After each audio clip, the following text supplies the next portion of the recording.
Орой минь төргийн үзэгчтэй MND 50 цуврал ярилцлагын нэвтрүүлэг эхэлж байна. За бид өнөөдрийнхээ дугаарт манай Ахмад зураглаачдын нэг хүүхэлдэйн киноны зураглаач гэдгээрээ илүү бас уран бүтээлч бидэнд танил татна мөрөнгө агчийг аварж ирүүлээд байна. За танд энэ өдрийн минь төргий. Баярлалаа. За бид хоёрын өмнө бол маш олон зургууд байгаа. Тэгээд та бид хоёрын ярилцсан суулаа. Тэгээд би хэдэн зураг онцолж аваад тэгээд энэ зургаа үзүүлээд үзэгчтэйгээ бас ярилцъя гэж бодож байна. Тэгэхээр одоо 1960-ад оны дундуураас эхлээд манай телевиз одоо байгуулагдахаас өмнө мэрэгчлэлтнүүдэд бэлтгэж эхэлсэн байдаг. Тухайн үед одоо Зөвлөлт холбоот улсын бүх холбоотын кино урлагийн дээд сургууль, Ленинградын кино инженери, Москвагийн киноны дээд сургуульд тийм ээ. Тэгэхээр энд бол бас тэгж бэлтгэгдсэн хүмүүсийн нэг нь та юм аа. Тэгээ одоо миний гарт энэ нэг зураг байна л да, найруулагч манаас өгөх байх. За энэ зургаас өнөөдрийн ярилцлага эхлүүлъя гэж бодож байна. Та ямар учиртай зураг, тантай хамт хин сурж төгсөж ив гэд энэ тухай та ярихгүй юу? За тэгэхээр 1964 онд би 10 дугаар ангид төгсөөд одоо тэр үед радиогийн Монголын улсын радиогийн улсын хороо гэж байсан. Тэгэхээр Жалангажав дарга байсан. Тэгээд Жалангажав дарга байх үед бид нэр одоо телевизийн одоо мэрэгжлийн одоо найруулагч оператор бэлтгэх одоо анхны хүүхдүүдийг одоо явуулж эхэлж байсан үе. 64 онд ер нь телевиз байгуулах нэ гэж одоо 64-ний хавар ярьж байсан юм шиг байгаа юм. Тэр тусламж харахад. Тэгээд 64 оны 100 одоо намар одоо бид нэрийг хүүхдүүдийг одоо сургуульд явуулж эхэлж байсан. Тэгээд тэр үед болохоор 60-ад бараг 50 жилийн өмнө, 50 гаруй жилийн өмнө тэр үед ер нь сургуулиудын 10 жилийн төгссөн онц юм уу сайн төгссөн хүүхдүүд гадаад дотоодын дээд сургуулиуд ингээд хуваарлагддаг байсан. Бүрээс аль биесээр хуваарлагддаг. Яагаад тэгэхээр тэр үед болохоор улсын нөгөө төлөвлөгөө ёсоор одоо ийм салбарт одоо тийм мэрэгжилтэнд төчнөө хүн хэрэгтэй байна гэсэн бүр төлөвлөгөөгөр одоо явдаг байсан. Тэгээд тэр үед хүүхдүүдийг тэгж хуваарлагддаг байсан байгаа. Тэгээ одоо өнөөдрийн радио телевизийн одоо Ленинград болохоор инженер хүүхдүүдийг бэлддэг. Москвад болохоор кино урлагийн Москвагийн бүх холбоотын киноны дэд сургуульд болохоор найруулагч, зураглаач, тэгээд судлаач, эдийн засагч гээд одоо зураач гээд усуудыг бэлддэг. Нарийн мэрэгчлэр. Тийм нарийн мэрэгчлэр нь бэлддэг байсан. Тэрний одоо анхны одоо 10 дугаар анги төгсөөд телевизээс бол би очиж байсан. Телевиз хараахан байгуулагдаагүй байсан. Телевиз чинь бол тухайн үед шинэ одоо салбар. Тэгэхээр зураглаачийн ангид сургана, зураглаач болох юм аа гэж одоо шийдвэр гараа танд хэлж яхад та тэр талаар ямар төсөөлөлтэй байв? Бид нар бол ер нь тэр үеийн хүүхдүүд мэрэгжлийн талаар их муу төсөөлөлтэй л дөө. Яагаад тэгэхээр ер нь мэрэгжил гэхээр багш, эмч, тийм ээ? Одоо сайн дурны инженер гэнэ ерөнхий нэртэй. Тэгэхээр тэр үед чинь кино театраас өөр юм телевиз гэж байгаагүй. Одоо холбоо одоо шиг ийм сайхан хөгжөөгүй байсан учраас бас л тэгэл их бүрхэг байсан шүү дээ. Тэгээд бид нэр ерөөсөө шууд тэр үед нөгөө төгссөн хүүхдүүдийн бөөнөр нь эрүүл мэндийн үзлэгт оруулаад тэгээд ерөөсөө шууд ингээд дээд боловсролын хороонд л аваад чадал хэсэг бөөнөр нь оруулцдаг байсан. Тэгээд хэсэг хүүхдүүдийг одоо Москвагийн киноны сургуульд явж байгаа ч мэдэхгүй. Тэгээ ээлжээр ингээд орцгоосон чинь намаа орсон чинь за тэгээд киноны сургуульд зураглаач кино операторын сургуульд явна гэж байгаа. Тэгээ кино операторын сургууль гэдгийг одоо бид нар мэдэхгүй шүү дээ тэр үед. Киноч баг цөөхөн үздэг байсан үе шүү. 7 дугаар ангиас дээшээ хүүхдүүд орон кино үздэг болохоос биш. Ер нь кинонд бид оруулдаггүй байлаа ш тэр үед чинь. Тэгээ ер нь тэгээд одоо юу бодод энэ их файл 6 аваад сайхандаа л гэж ярьж бас нэг сандгийг өөр юм сандгүй маа. Тэгээд ерөөсөө шууд хуваарийн юу н хорон дээр өгсөн. Тэгэл Яндан самбууга дээр ирсэн. Нэг сайхан зантай хүн байсан. За хөөмийн одоо чамаг Пүрөөга тэр үед радиод ажиллаж байсан Пүрөөга гэж хүн би наач зурган байгаа. Пүрөөга бид хоёрыг оюун гэж сэтгүүлч гурыг Жалангажав дарга хүлээж аваад за тэгээд манай одоо ийм одоо мэрэгчлэлтэй хэрэгтэй болж байна.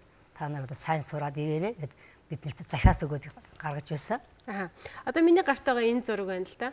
Тэгэхээр энэ бол бас таны яг тэр оюутан цагийн дурсамжийг одоо хүүрнэх юм зураг байх гэж бодож байна. Тий. Энэ зурган дээр бол манай оператор Лавгжив байна. 65 онд очсон. Оператор Туяа байна, Тунгалаг байна. Манай найруулагч Юндэнд орж бид 5 зураг. Би бол 64 онд очсон. Нөгөө хэд маань миний араас 64 онд долгор энэ хэд бол очиж байсан. Найруулагч талгаар. Найруулагч талгаар тий. Ер нь шинэ мэрэгжлэр тэгээ сураад эхлэхэд танд ямар санагдчихсэн? Үнэхээр одоо бид нар бол одоо зураглаачийн ангид сурах юмаа гэх юм бол за нэг тим юм хийдэг хүн гэдэг төсөөлөлтэй байна. Ерөнхий мэдлэгтэй байна. Ялангуяа сонирхож байгаа хүүхд бол.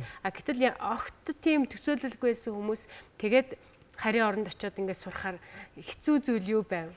Хэцүү зүйл их болоо. Бид нар ч орс хэлээр 5 дугаар 6 дугаар ингээс хойш үздэг байсан. Тэгсэн мөртлөө бид чи орсоор ирсэн ярьж чадахгүй. Яагаад гэвэл ярьж байгаагүй. Тэр чи орсоор гардаг кино гэж байхгүй, телевиз гэж байгаагүй юм чинь. Орсоор ярьж чадахгүй. Тэгэл одоо очиход бэлтгэл эхлээд орвол 1 жил. Бэлтгэл байх гол шалтгаан нь болохоор хэл бидний сургахаас гадна анхны одоо хэлээ бол бид нэр 10 жилдээ үзчихсэн юм чи ерөнхий юунаас цаашаа сайжруулна. Тэгээд фото зураг авч сурна. Хамгийн гол нь. Фото зураг аваад одоо ирэх одоо намар нь шалгалт өгнө. Фото зургаар авсан зураг үзүүлж одоо шалгалт өгөх ёстой байхгүй бид нэр. Тэгээ бүтэн жил одоо фото зураг авах тийм дасгал хийжсэн л та. Тэгэл үсэл явахгүй газар байхгүй. Москвагийн бүх газараа л нөх болгоноор л орж явдаг байлаа. Ялтын баяр болно. Юугаар явна. Тэр их театрын өмнө нөгөө Ахмадд уулзахаар очино. Ямар нэгэн баяр болно. Талбай дээр очино. Хотын захад очино. Өглөө 4 цагт босоод заримдаа явна. Ягаад гэхээр өглөөний байгаль авах гэж. Тэгэхээр тэр үед бас их сайхан байсан л да. Киноны сургуулийн одоо оюутны үнэмлэх чинь ерөөсөө хаанч орж болдог. Тэр байтгүй нэг кинон театрт очиод билет байхгүй бол үнэмлэхээ үзүүлээд билет авдаг байсан. Киноны сургууль бол тийм нэр хүндтэй байсан. Дэлхийд цөөхөн сургуулийн нэг. Одоо энэ бүх Оросдоо бол ганцхан тийм дээд сургууль байсан. Одоо уран бүтээлчтэй бэлддэг. Тийм их нэр хүндтэй сургууль байсан да. Багш нар нь болохоор их алдартай хүмүүс байсан. Дандаа киноны бурхан багш нар байсан л да. Та бол ингээд Зурагт радио гэдэг нэртэйгээр байгуулагдаад 3 жил болж хахад төгсөж ирж ажилласан. Тэгэхээр энэ бол одоо бас анхны магадгүй томилтын зураг баг тий. Тий. Би наадахын чи өмнө би бас нэг юм хэлмээр байна. Энэ бол бидний намайг төгсөж ирэхэд одоо байсан одоо манай Ахмад зурглаачд биднэрт авахсан зураг. Одоо энэ дээр бол бидний хамгийн анхны зурглаач Авгарын Цэнгой байна, Чүлтэмгой байна, Биндрия байна, манай Нямсрын байна тий. Тэгээд Туяа Тунгаал хаага бид хэд байгаа. Тэгээ энэ дээр бол Дашдандугай маань байхгүй. Дашдандугайн зураг энд явах шиг байна тийм ээ. Тий. Энэ Дашдандугай байсан бас тий.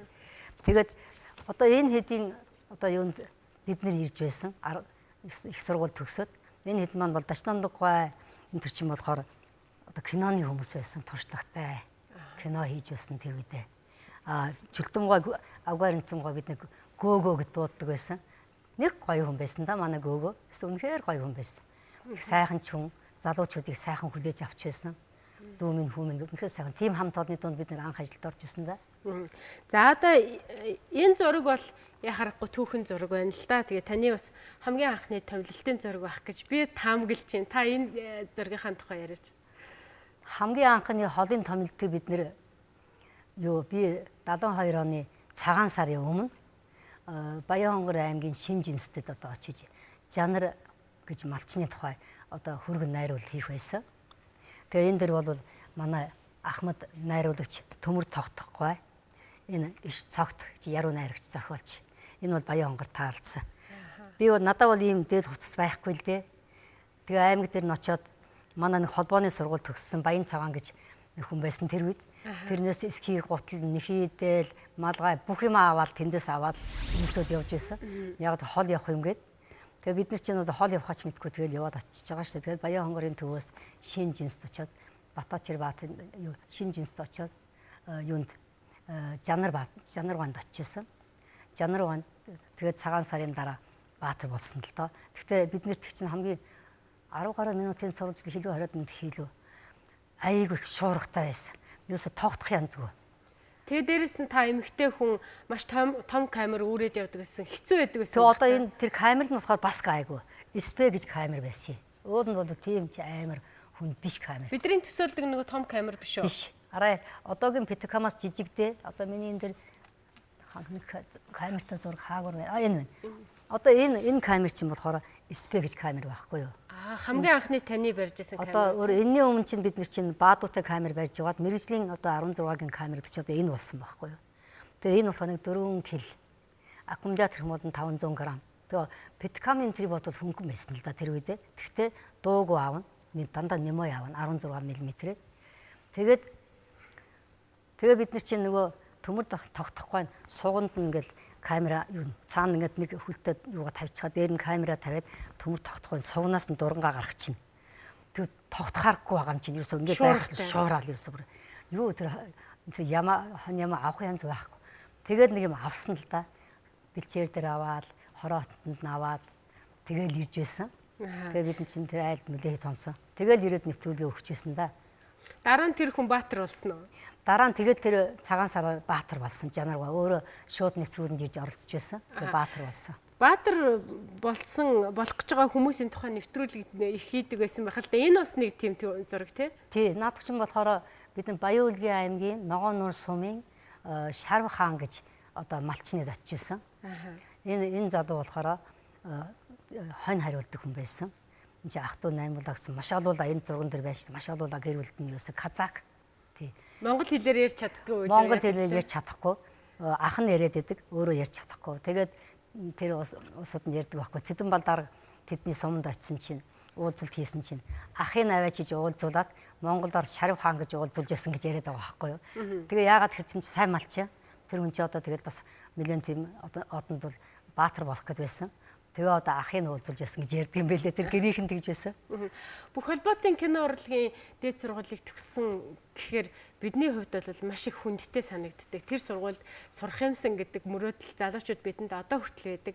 Тэгээ энэ сургуулийг төгссөн манай үе ахмадууд бол үнэхээр мундаг байж одоо өөрийнхөө уран бүтээлээрээ хийсэн зүйлээрээ биднэрт бол тэр сургуульд одоо ямар хүмүүс сурч төгсдөг юм бэ гэдгийг харуулсаар ирсэн. Таны нэг одоо онцлог бүтээл бол Туулсан зам гэ 9 анги баримтат кино. Тэгэхээр 3 ангид нь би ажилласан. 3 ангид нь та ажилласан тийм ээ. Тэгэхээр энэ кинон дээр ажилласнаар танд уран бүтээлчийн хувьд хувь хүнд ер нь юу гэсэн бэ? Мэдээж бүтээл болгоны ард хүнд нэг юм үлддэг тийм ээ. Тийм энэ кино бид нэр чинь 81 онд өгчөөсөн 60 жилийн аваатын хувьсгал юм. Тэг бид нар ер нь тэгээд 10 дугаар ингээд төгсөөл хойшоо очоод сураад ингээд ирэхэд бол ерөнхийдөө бас нэг Монгол орныхаа түүх, Монгол орныхаа улаасаа хотод байсан болохоор ер нь түүхээ бас их муу мэддэг юм бэлээ. Тэгээ энэ Туулсан зам киног би 1-р ангийн хийж байсан л да. 1900 хувьсгалаас өмнөхөөс эхлээд 21 он дараа нь 1-2-р анги, 9-р анги гэхээр эхний бүр түүхэн үеийг одоо бид нэр хийж байсан байгаа юм. Тэгээд тэр түүхийг ингээд бид нар чинь бүх архиваар, улсын архиваар, төв номын сангаар энэ нах яамны юугаар одоо бүхэл одоо актемор бүх газараар явж байсан л да. Тэгэд хамгийн гол нь тэрнээс бид нар ч бас их юм сурсан. Яагаад гэхээр бид түүхээ мэдчихсэн. Одоо социализмын үед чинь одоо хувьсгалаас өмнө чинь одоо ерөөсөө нэг л бүдүүлэх тас харанхуй байлаа, сургууль байхгүй байлаа бас жоохон хэтрүүлдэг байсан юм байна шүү дээ. Тэр үед бас сургууль байсан юм байна, ном заадаг байсан юм байна. Тэр түүхээ бол бид нар бас их сайн бас сонирхдаг болсон. Би тэр киног хийсэн цааш ер нь би одоо хүртэл түүхийн ном их уншдаг. Яагаад тэгэхээр социализм үед хийсэн одоо тэр үед хийж байсан байдал одоо өнөөдөр эргээд тэр одоо тэр түүхэн номыг уншихаар чинь тэр Болбаатаргаан бичсэн номыг унших бол үнэхээр сонин байдаг юм билээ дээ.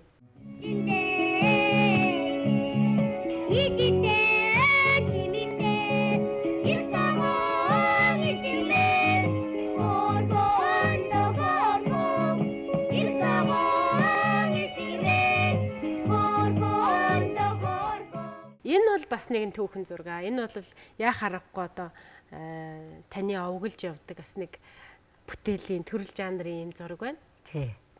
Та ер нь хүүхэлдэйн кинонд хизээнээс эхлээд ажиллаж эхэлсэн бэ? Хүүхэлдэйн киноны зураг авах.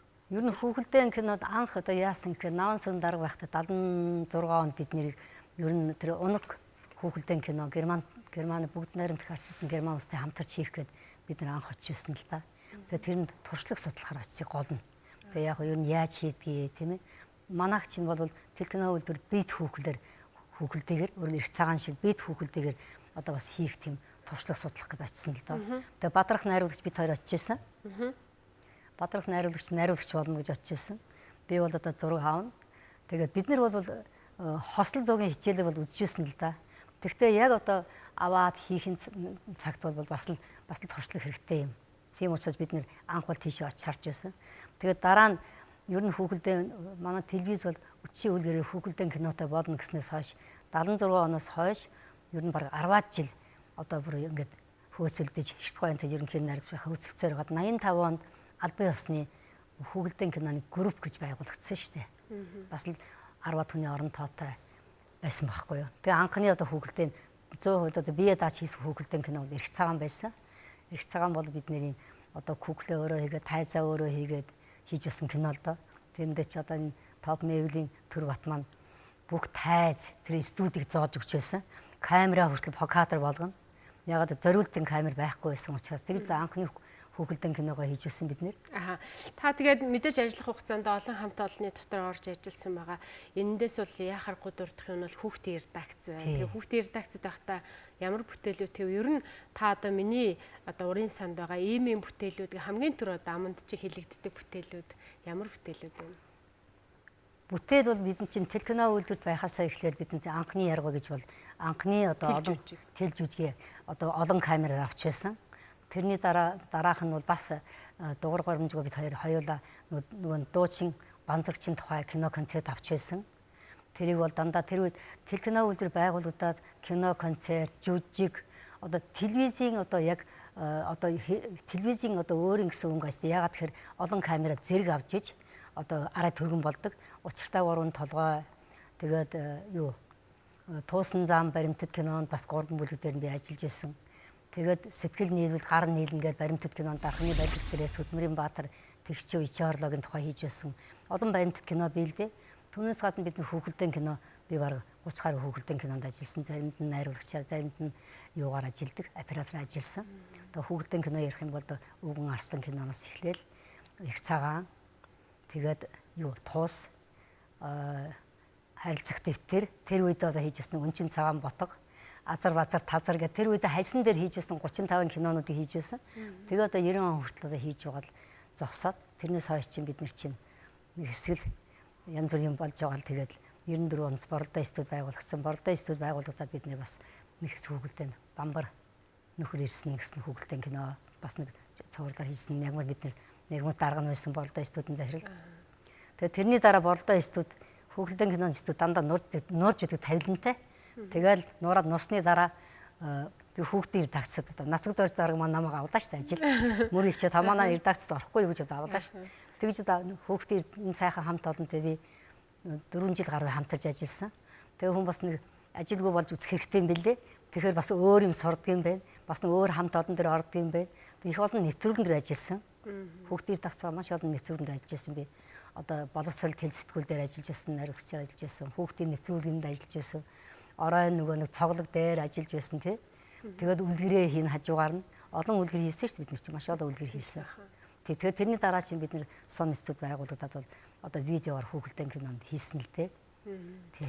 За тэгээ бит хоёрын ярилцах хугацаа харамсалтай нэг богинох юм 20 минутын дотор таны энэ их олон бүтээлийн тухай, таны одоо ажиллаж байсан онжлуудын тухай, эрхэм сайхан хүмүүсийн тухай бас ярьж харахаа амжихгүй юм аа. Гэхдээ өнөөдөр бас 50 жилийн ойг ухтаад энэ ярилцлагыг хийж байгаа юм чинь танд бас ажиллаж исэн хүмүүстэй хамдуудтай баярын сайхан мэндчилгээг хүргэх байхаа гэж бодож байна. Тий. Өнөөдөр биднэрт энэ нэг үтгэд 50 жил боллоо шүү дээ. Бараг нэг 60 болох гэж байна. Одоо энэ бас бага хугацаа биш юм. 47 жилийн өмнө одоо 47 жил гарын өмнө би одоо анх ажилд орж исэн.